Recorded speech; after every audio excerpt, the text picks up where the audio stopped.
Here. In other words, I am reading the graph from right to left.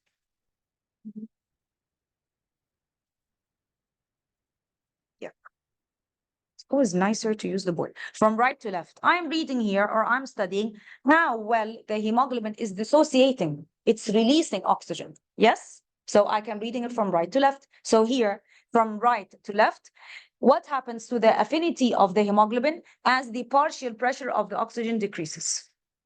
Yes? Now, in general, as the partial pressure of the oxygen decreases, there is a decreased affinity. Here, the hemoglobin is releasing the oxygen, but it's very slow.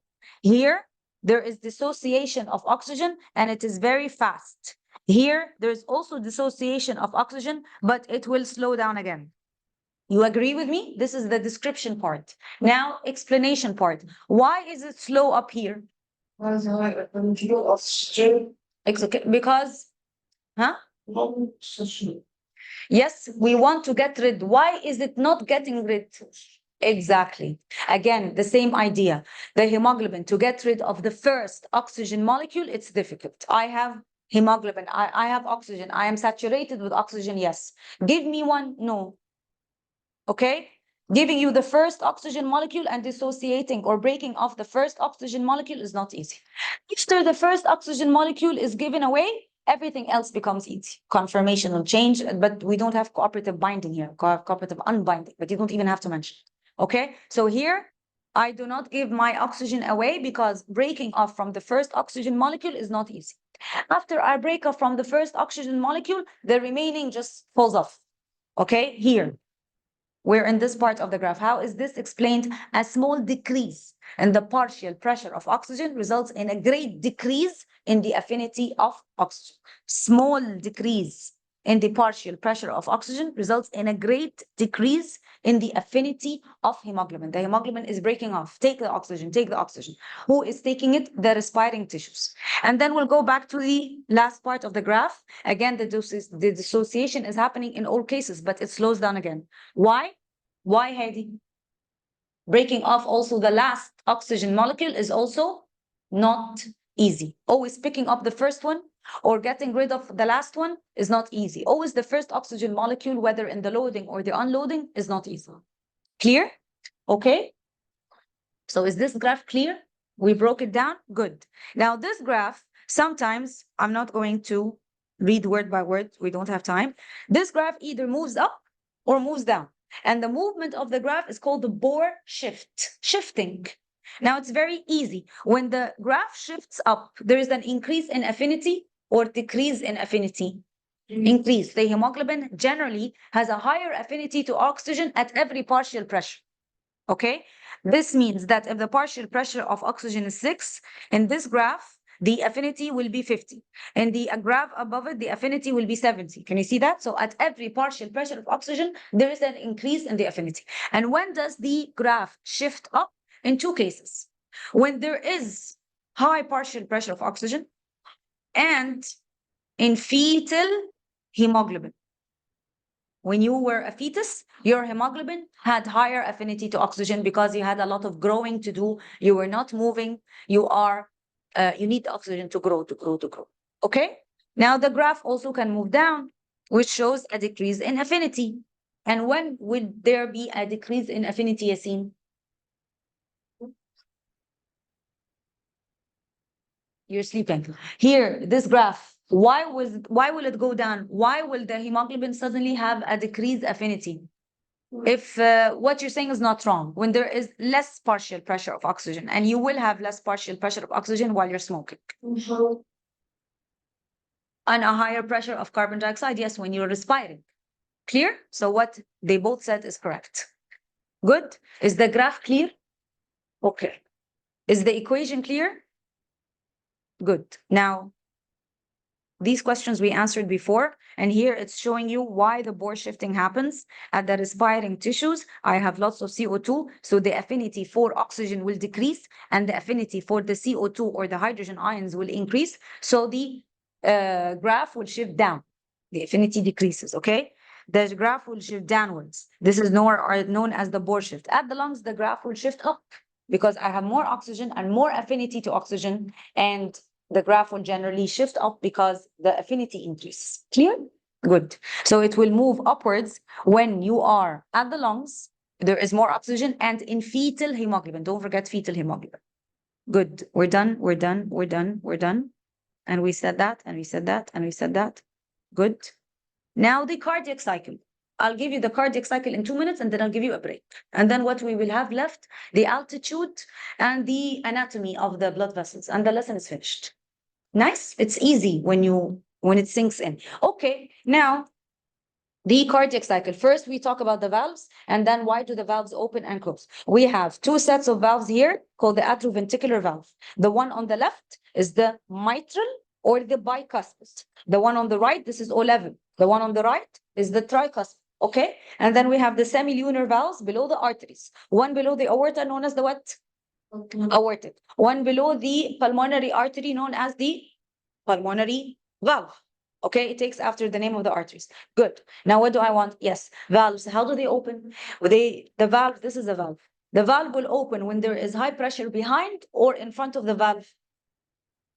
Behind the valve. It will open like this. Look, think of the valve as a rotating door. Okay, the valve is the rotating door. This is the valve. Thank you. This is the valve. It will only open if someone is pushing it from behind, like a rotating door. And it will close if there is pressure in front of it. If there is high pressure in front of it, the blood, if it tries to move backwards, the valve will curve down and it will prevent. Okay? These are called pocket valves or the semilunar valves. Good?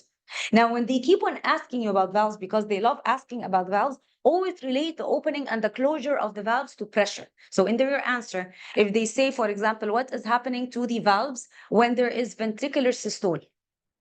Okay, Adham, what is ventricular systole? What is contracting in ventricular systole? The ventricles, because systole means contraction. So the ventricles will contract. Yeah? Which valves will close and which valves will open?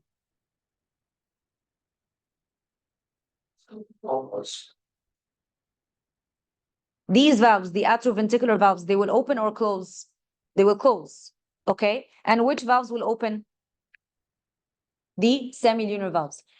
This is correct. I just want you to add in the answer, whenever the question is asking you about valves, the pressure differences. So in the ventricular systole, just this sentence will make a difference. Mention that there is high pressure in the ventricles. High pressure in the ventricles and lower pressure in the arteries, in the atria, in the atria. Good. The high pressure in the ventricles will push open the semilunar valve. Good. And the atrioventricular valves will close to prevent the backflow of blood. I don't want the blood to go back to the arteries, to the atria. Correct? Good. And yes, this is common. What happens when there is diastole? What happens when there is diastole? What did you say? Yes, the semilunar valve close. Now, they always ask you here because it's tricky. This is my heart. These are the atrioventricular valves. In a diastole, the heart will relax. In other words, the pressure in the atria and the ventricles, they both decrease. The pressure decreases in a diastole. And the pressure is high here in the arteries. So the pressure in the artery is higher than the pressure in the heart in general because the heart is relaxing. Okay, so I have high pressure here. So I have high pressure in front of the valve. And the high pressure in front of the valve will make the valves close. They always ask about the diastole because you are always confused in the diastole. And the atrial systole and the ventricular systole are easy. If there is atrial systole, the atria are contracting, so there is high pressure in the atria. No one gets confused here. When there is ventricular systole, the ventricles are contracting and there is high pressure in the ventricles. Also, no one gets confused here. The confusion is always in the diastole. The diastole, the heart is relaxing. So I have low pressure in the heart in general, low pressure in the atria and low pressure in the ventricles. And the pressure is high where in the arteries. So to prevent the backflow of blood, I don't want the blood and the arteries to go back to the heart. So the semilunar valve will close to prevent the backflow of blood. Clear, Serene? And why do the atrioventricular valves open? So that the blood can flow in. So in the diastole, the atrioventricular valves are open. And there is low pressure in both the atria and the ventricles. And the high pressure is in the arteries. Okay, so there is high pressure in front of the semilunar valve, so the semilunar valve will close. Good? Good? Always remember the valves as a revolving door. High pressure behind that valve, it will open. High pressure in front of the valve, it will close to prevent the backflow of blood. Clear? Nice. Okay, so let's go to the cardiac cycle. I am jumping.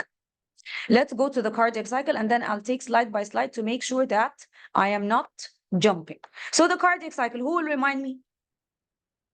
It starts with which node? Very good. What do we say about the sinoatrial node? Hmm?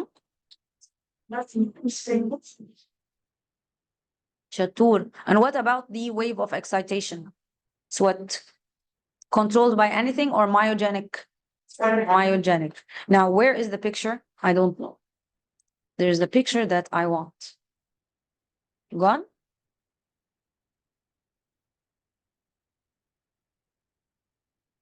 Okay, now the keywords that they always want you to write when you talk about the cardiac cycle, and if you have been solving, then they ask you for the whole story. Okay, and they want you to write it in order. So the order is important. Now, this picture is very nice because it shows you the sinoatrial node. You always have to start with it and say that it is in the wall of the right atrium, like Yassine said. It releases a wave of depolarization or a wave of action potential. They don't like the word impulses. And it's not wrong scientifically, but because impulses always start from the brain or from a receptor, and here it's myogenic. Okay, this works on its own, whether there is external stimuli or no external stimuli, because if this doesn't happen, the heart will stop. So you will mention about the sinoatrial node that it sends out a wave of excitation. Avoid the word impulse. Sometimes I see it in the mark scheme. Sometimes they say ignore or reject even. So they don't want the word impulse. They want a wave of depolarization. It starts at the sinoatrial node. It's in the wall of the right atrium and it is myogenic. Myogenic means it will work on its own without any external stimuli. Now, sinoatrial node will send a wave of depolarization to who? What's number two? To both atria. So both atria contract at the same time. And then there is a small delay. The wave of excitation does not go from the atria directly to the ventricles. It will go to this. What is this? Atrioventricular node. So one, sinoatrial node, and you'll talk about a little bit. And then two, both atria at the same time. And then three, atrioventricular node. And the atrioventricular node is found in the septum of the heart, and it is responsible for the delay. This is really important. There's a small delay. The atrioventricular node will then send the wave of excitation to this. What is this? Before the Purkinje tissue, bundle of His. This is a bundle of His, capital H-I-S, that is found in the septum of the heart that will branch to give me two Purkinje fibers or Purkinje tissues that run down the septum of the heart, and they carry the wave of impulses to the apex, to the base. Why? So that the apex will contract so the ventricles contract from the base upwards.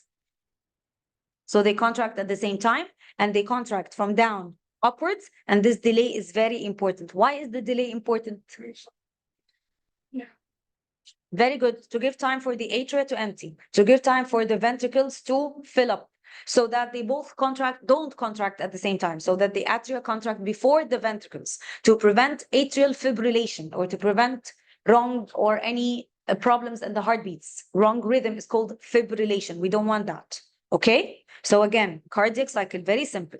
We have the sinoatrial node. This is number one. We'll talk a little bit about it in the wall of the heart. It is myogenic. It sends out a wave of depolarization. Okay, a group of nerve cells on its own in the wall of the right atrium. It will send the wave of excitation to the both atria. Both atria will contract at the same time. This is number two. And then three, I have the atrioventricular node in the septum. They will cause a delay. It will not carry the impulses directly to the ventricles. No, it will first go to the bundle of His that is found here in the septum of the heart. Then the bundle of His will separate into the two Purkinje fibers that will carry the impulses so that the contraction in the ventricle starts from the apex upwards. Okay, so in order, there are 5. 1, I have the sinoatrial node. 2, both atrial. 3, bundle of His. 4, Purkinje fibers that branch down. They're divided into 2. And then the last thing, apex upwards. Easy? Okay, good. Now, this is a stone and you discuss it and you describe it. And then we have here, this is the nice one, sinoatrial node and the atria and the bundle of His. Here, this is the atrioventricular node, bundle of His, Purkinje tissues. Also, you have this picture in your studying material and we're done. Okay, am I moving too fast? Okay, you said no, then no. Now, the graph. Where's the graph? No, there's a graph. The graph of the cardiac cycle, and then I'll give you a break. And then this will be half the lesson done also. Now, this graph is very easy, very important, and they ask lots of questions. What is on the x-axis? The time. And what is on the y-axis? The pressure in kilopascal. Usually the pressure here in the left side of the heart. But we have a small bump, and then a big bump, and then it goes down. Now, the small bump is the pressure in the atria. This is atrial systole, because the cardiac cycle starts with the atrial systole, and then the ventricular systole, and then the diastole. The heart will rest a little bit before the cycle starts again. Okay, so here I have the atrial systole. This small bump is the increase in the pressure in the atrium. And then I have a big bump, which is the high increase in pressure in the ventricles, ventricular systole. And then the heart will relax, the diastole. So very easy. Two bumps, one small, one big. Okay, the small bump, atrial systole, the big bump, ventricular systole. Now they want to know the location of the valves and what happens. So this is important. Now this is the atrial systole. Here, this means that the atria are contracting. So the atrioventricular valve is already open. Okay, some of you tell me that the atrioventricular valve will open here. No, it's already open, because this is the beginning of the atrial systole, and the atria will not contract except when the valves are open. So the atrioventricular valves, they are already open in the atrial systole. I'll tell you where they open in a minute. This point is the beginning of the ventricular systole. So which valves close? Very good. The atrioventricular valve, they have to close here. Yes, because when the ventricles contract, we don't want the blood to go backwards. We want the blood to go to the arteries. Yes, so this is the beginning of the ventricular systole. You can see a sudden increase in pressure. The pressure will rise, pressure rise, pressure rise, until a certain point, the pressure will be too high. And this will open which valve? Very good. So the semilunar valve will open here, nearly the same time when the atrioventricular valve closes. The semilunar valve will open, the blood will enter the arteries, and then we will start relaxing, the beginning of the diastole. Once the diastole starts, which valve will close to prevent the backflow of blood? Exactly. Farouk, are you with me? The semilunar valve will close to prevent the backflow of blood. And the heart will relax and relax and relax, diastole, diastole, diastole. And actually, at this point, the atrioventricular valve will open, because it has to be open before the beginning of another atrial systole. Are you with me? Okay, so this graph is very clear, very easy. Time on the x-axis, the pressure on the y-axis, 2 bumps, one small bump, one big bump, and then the diastole. Finish. This is the atrial systole, ventricular systole, and the diastole. All this is diastole. Here, the atrial systole, the valve has to be open already. Where is another graph? I have another nice graph for you showing you the location. Very good. The location of the opening and the closure. Here, the atrioventricular valve is already open, because at this point, the ventricular systole will start. And once the ventricles start contracting, the atrioventricular valve has to close. Pressure will increase. At a certain point, the semilunar valve will open. So the blood will enter the arteries, and then the heart will start relaxing. This is the diastole. All this is the diastole. Once the diastole starts, the semilunar valve, they have to close, because now the pressure will be higher in the arteries and lower in the atria and the ventricles. We don't want the blood to go back to the heart, so the semilunar valve will close here. Okay? And then with the heart will relax, a decrease in ventricular pressure. And at this point, the atrioventricular valve will open, because at the beginning of the atrial systole, the atrioventricular valve should be already open. Am I moving too fast? Let's take a break.